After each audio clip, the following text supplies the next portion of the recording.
Kita berjumpa lagi. Saya akan membawakan satu lagu pujian. Tetapi sebelumnya jangan lupa di like, share, dan subscribe agar kita tetap bertemu. Betapa besar kasih-Mu, betapa besar anugerah-Mu. Ku sembah, ku puji, ku muliakan nama-Mu. Tuhan, Kau baik bagiku. Ku ingin selalu dekat-Mu. Ku mohon kedamaian surgawi. Jiwaku rindu kepada Allah yang hidup. Ku rindu rasakan hadirat-Mu. Tuhan, Kau penyembuh, Tuhan, Kau penghibur. Bawalah hidupku ke sungai-Mu. Ku dapat kekuatan dan damai sejahtera. Betapa besar kasih-Mu, betapa besar kasih-Mu.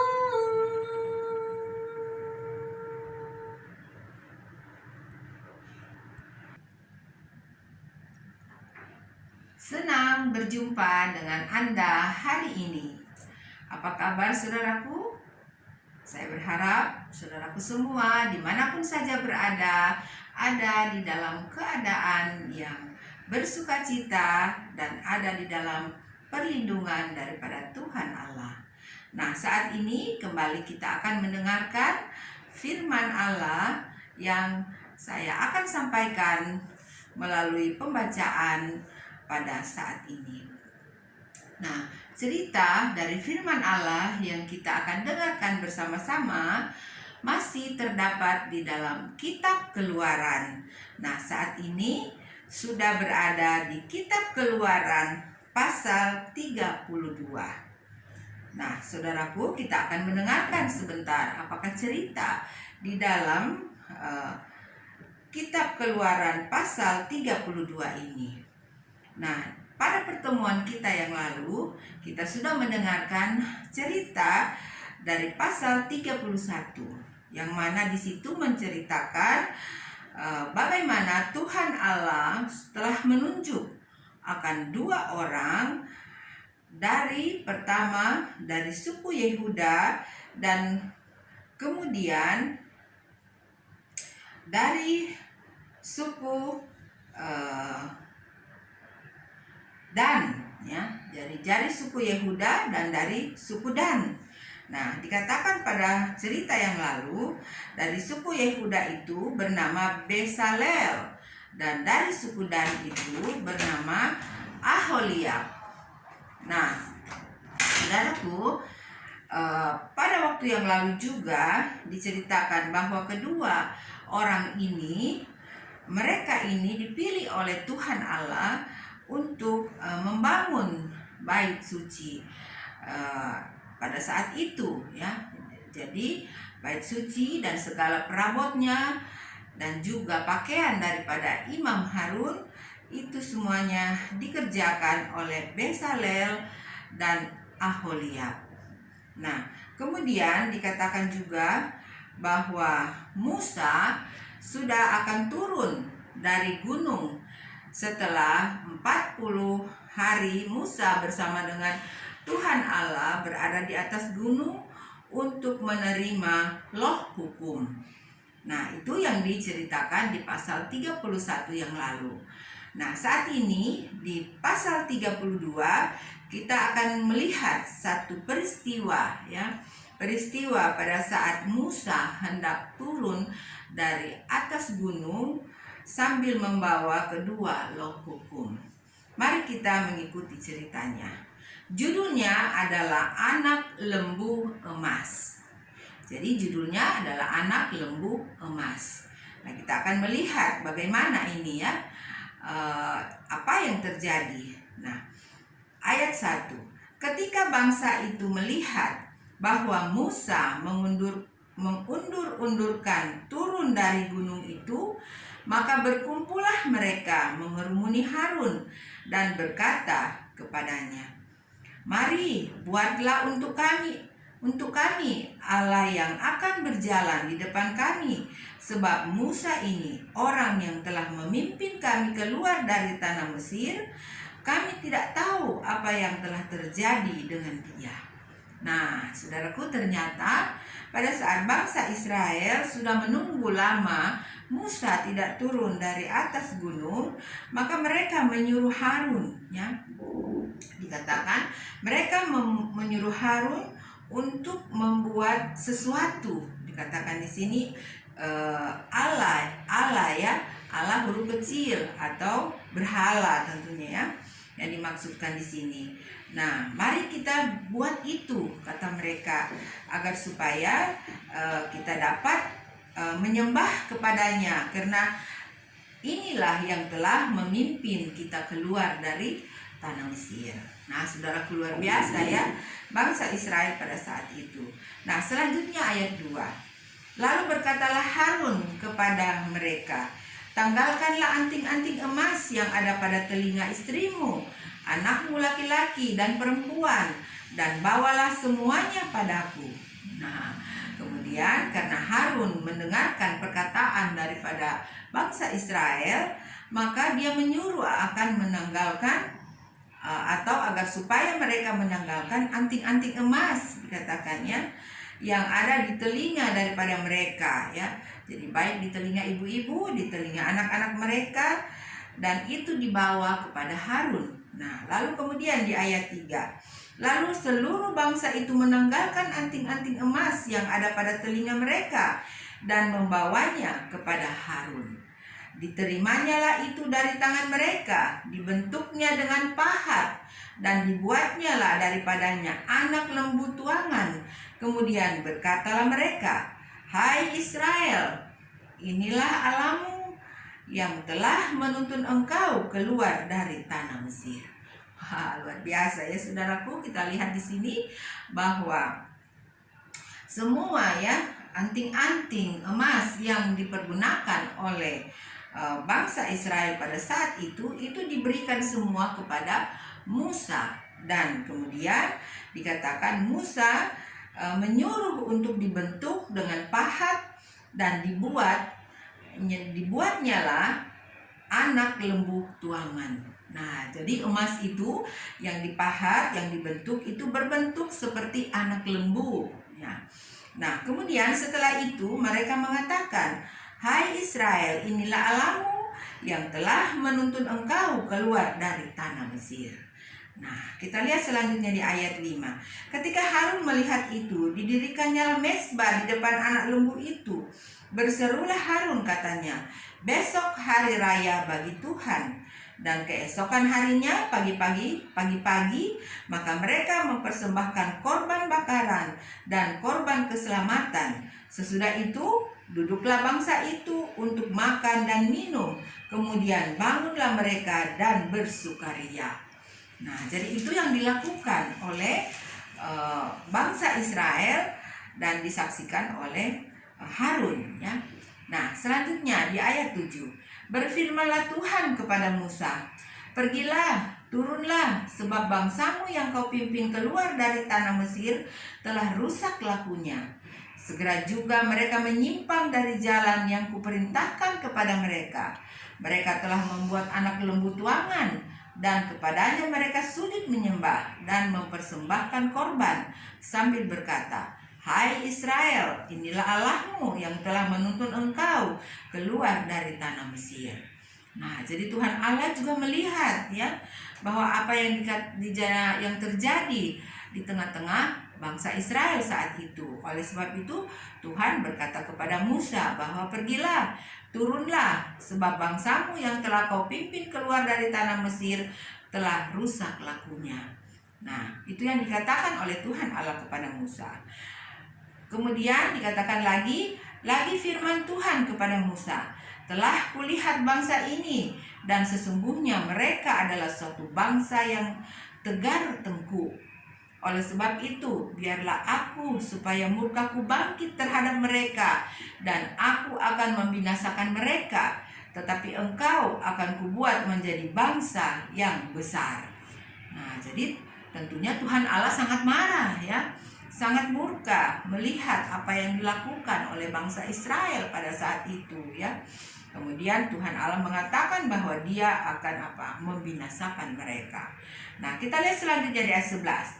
Lalu Musa mencoba melunakkan hati Tuhan Allahnya dengan berkata, mengapakah Tuhan murkamu bangkit terhadap umatmu yang telah kau bawa keluar dari tanah Mesir dengan kekuatan yang besar dan dengan tangan yang kuat?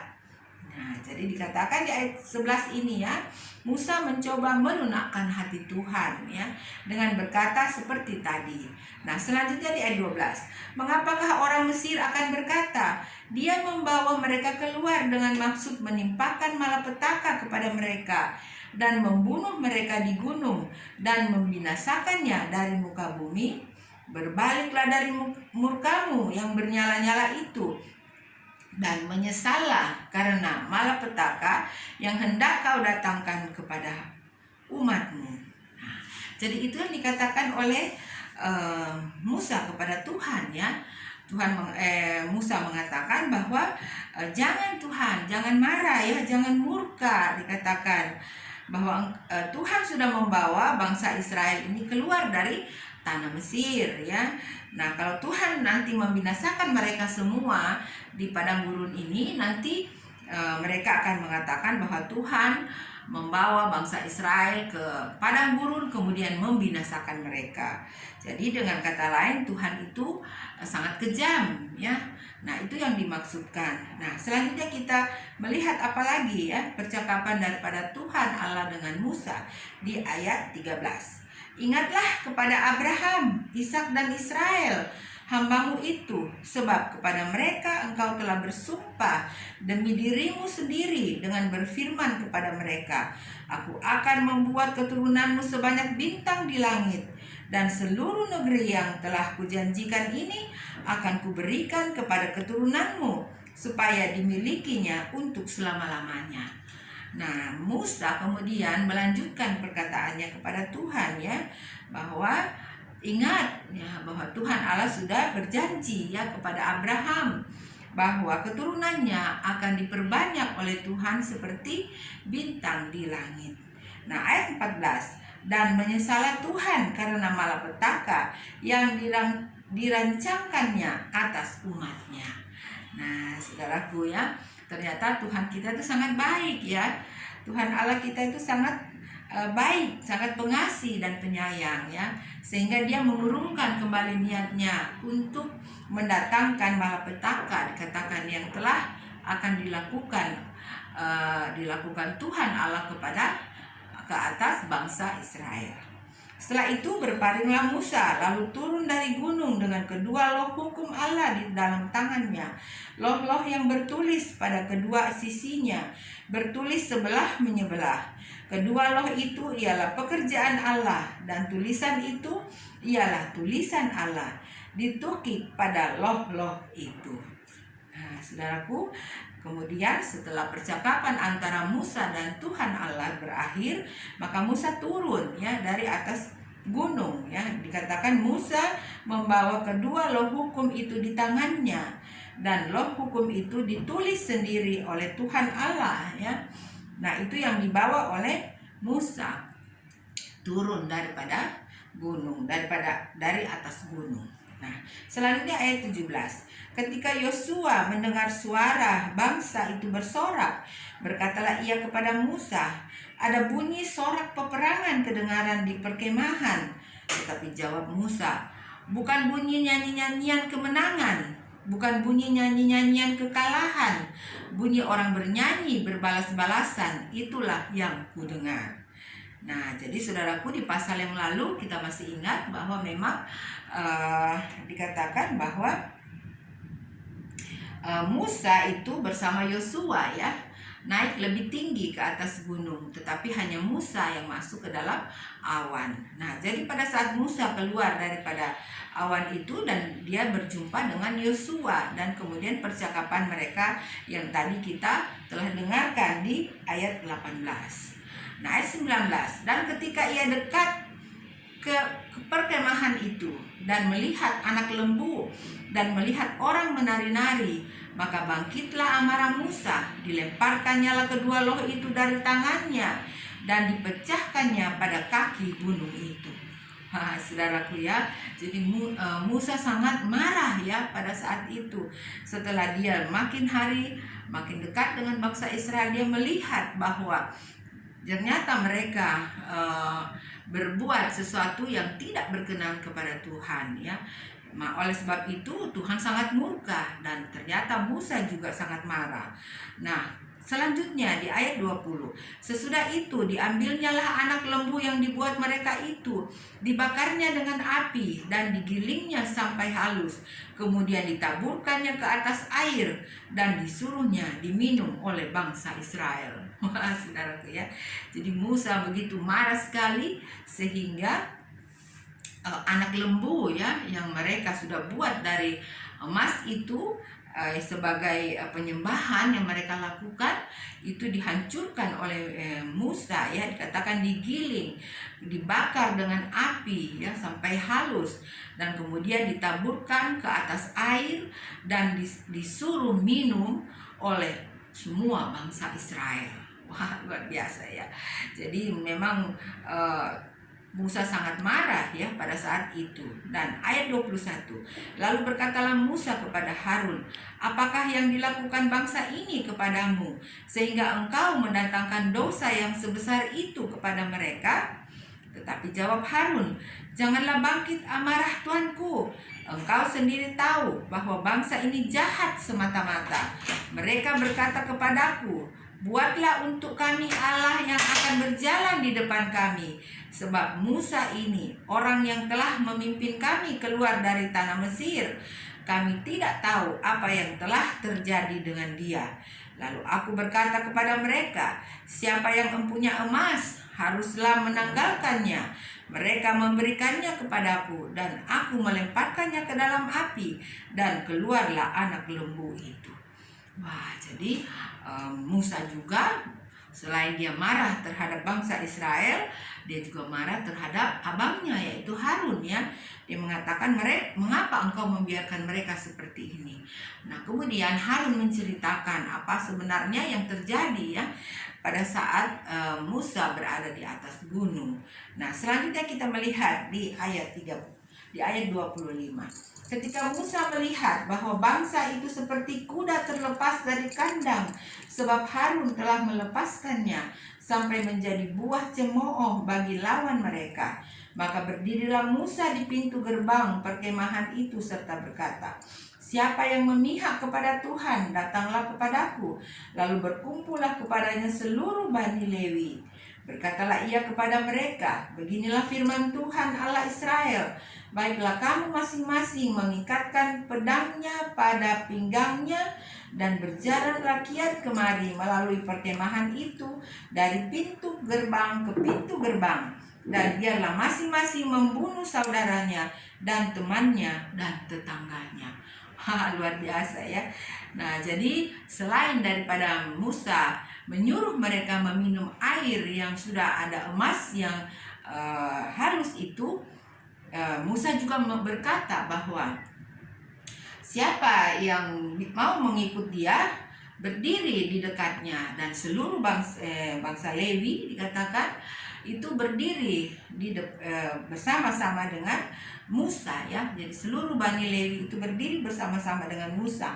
Kemudian Musa mengatakan bahwa angkatlah pedangmu, dia bilang, dan pinggannya, dan berjalanlah kian kemari melalui perkemahan itu dari pintu gerbang ke pintu gerbang, dan biarlah masing-masing membunuh saudaranya dan temannya dan tetangganya. Wah, luar biasa ya. Jadi pasti ada sesuatu tangisan yang sangat luar biasa ya pada saat itu. Nah, kita melihat ayat 28. Bani Lewi melakukan seperti yang dikatakan Musa, dan pada hari itu tewaslah kira-kira 3.000 orang dari bangsa itu. Kemudian berkatalah Musa, baktikanlah dirimu mulai hari ini kepada Tuhan, masing-masing dengan membayarkan jiwa anaknya laki-laki dan saudaranya, yakni supaya kamu diberi berkat pada hari ini. Keesokan harinya berkatalah Musa kepada bangsa itu, kamu ini telah berbuat dosa besar, tetapi sekarang aku akan naik menghadap Tuhan. Mungkin aku akan dapat mengadakan pendamaian karena dosamu itu. Lalu kembalilah Musa menghadap Tuhan dan berkata, bangsa ini telah berbuat dosa besar, sebab mereka telah membuat ala emas bagi mereka. Tetapi sekarang kiranya engkau mengampuni dosa mereka itu, dan jika tidak, hapuskanlah kiranya namaku dari dalam kitab yang telah kau tulis. Nah, jadi setelah hal ini terjadi, besok harinya Musa naik kembali ke gunung untuk mendapatkan Tuhan Allah. Dan kemudian Musa mengatakan memang benar bahwa bangsa Israel ini sangat jahat dikatakan. Dan Musa kemudian mengatakan di ayat 32 seperti yang tadi ya, dikatakan, tetapi sekarang kiranya engkau mengampuni dosa mereka itu, dan jika tidak, hapuskanlah kiranya namaku dari dalam kitab yang telah kau tulis. Wah, luar biasa saudaraku ya. Dan ayat 33, tetapi Tuhan berfirman kepada Musa, siapa yang berdosa kepadaku, nama orang itulah yang akan kuhapuskan dari dalam kitabku. Tetapi pergilah sekarang, tuntunlah bangsa itu ke tempat yang telah kusebutkan kepadamu. Akan berjalan malaikatku di depanmu. Tetapi pada hari pembalasanku itu, aku akan membalaskan dosa mereka kepada mereka. Nah, jadi kata Tuhan, nggak bisa ya. Yang mendapat hukuman adalah orang yang berbuat dosa. Jadi orang yang tidak berbuat dosa tidak bisa dihukum karena orang yang berdosa ya. Jadi orang yang berdosa harus mendapat hukuman daripada pelanggarannya sendiri. Nah, selanjutnya di ayat 35. Demikianlah Tuhan menulahi bangsa itu karena mereka telah menyuruh membuat anak lembu buatan Harun itu. Nah, saudaraku, cerita dari pasal 32 ini hanya sampai di ayat 35 ya. Nah, jadi akhir daripada ayat 35 ini mengatakan bahwa demikianlah Tuhan menulahi bangsa itu karena mereka telah menyuruh membuat anak lembu buatan Harun itu. Nah, saudaraku, jadi luar biasa ya kalau kita mendengarkan atau kita mengikuti cerita ya yang tadi kita baru saja dengarkan dari pasal 32 ini ya, bagaimana bangsa Israel itu melawan kepada Tuhan Allah ya, dengan membuat Allah lain atau berhala ya. Nah, saudaraku, apakah pelajaran yang kita bisa ambil daripada cerita dari pasal 32 ini? Nah, saya akan memberikan sedikit ya pelajaran daripada pasal ini. Pertama, janganlah kita membuat Allah kita menjadi murka sama seperti dalam cerita ini. Nah, kemudian kedua, di sini Tuhan Allah menghendaki agar supaya kita menyembah hanya kepadanya saja, bukan kepada hal-hal yang lain atau kepada ciptaan-ciptaannya. Nah, yang ketiga, mengutamakan ciptaan lebih daripada mengutamakan Tuhan itu sama saja dengan menyembah berhala. Nah, jadi apapun yang kita lakukan lebih daripada kita datang selalu menyembah, berdoa kepada Tuhan, itu sudah kita melakukan penyembahan berhala ya. Nah, saudaraku, inilah sedikit pelajaran yang saya dapat sampaikan pada hari ini di pertemuan kita. Nah, perbanyaklah berdoa, minta tuntunan dari Roh Allah supaya kita semua bisa lebih mengerti firman Allah yang kita dengarkan. Terima kasih saudaraku sudah bersama-sama dengan saya untuk mendengarkan cerita dari dalam buku Alkitab. God bless you. Bye.